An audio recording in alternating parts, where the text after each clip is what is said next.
Hey y'all, welcome back to Movement Link. So today we've got the foundations of the sandbag clean, and what you're going to see is there's a lot of overlap from the barbell and dumbbell clean, but there's an extra little trick that you need to do on the sandbag. And at first, when I was first kind of getting into sandbag stuff, I kind of thought it was stupid. So we'll kind of talk about why I've now changed my mind and kind of what advantages it has. But basically, just to show you what we're doing, so we're just going to set up with the sandbag as close to us as possible. We're going to kind of see a lot of similarities with the barbell clean. So here's my jumping position. I'm just going to squat my way down until I can get my hands here. We're not overextended at the back. We're not rounded at the back. So nice and tight. We go through our bracing.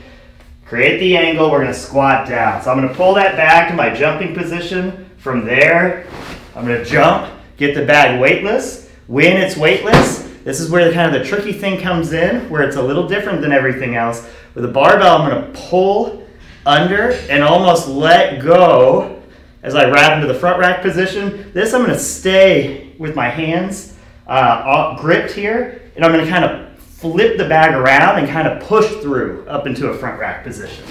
So we're going to get to that jumping position, jump it up, flip it around into that front rack position, and then we're going to stand up with it. So something, I actually jammed my thumb really bad on this a few weeks ago, just because I was using barbell technique. And with barbell technique, you kind of relax the hands and let go. There's no reason to relax the hands here, so make sure you hold that grip. So when it's flipping around, you're not relaxing the hands and you're not exposing a thumb to kind of get jammed. So just a little tip there. So the reason we like this is because when you're in this position, now we can do other things with it. So now we're in a position with that grip where we can press it up overhead and then pretty easily go back to our back here. So when I saw sandbags getting flipped around, I kind of thought it was stupid because I was kind of thinking, well, the more realistic thing here is to jump it up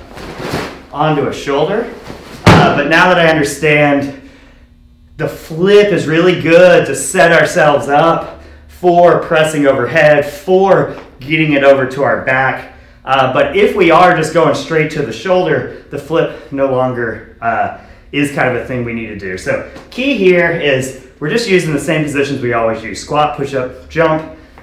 Jumping position is right here. Ultimately, that's where we're trying to get the bag. We're going to squat it to that position.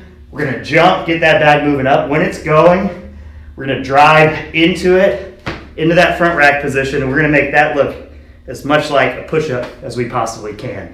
Keep it nice and tight. You can have some footwork where your feet move out into a squat position.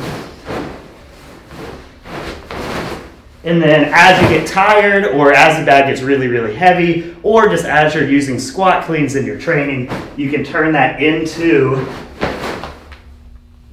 squat clean. So footwork, we're using the same positions. Very similar. A little bit of a learning curve to that flip around, but people pick up on it pretty fast.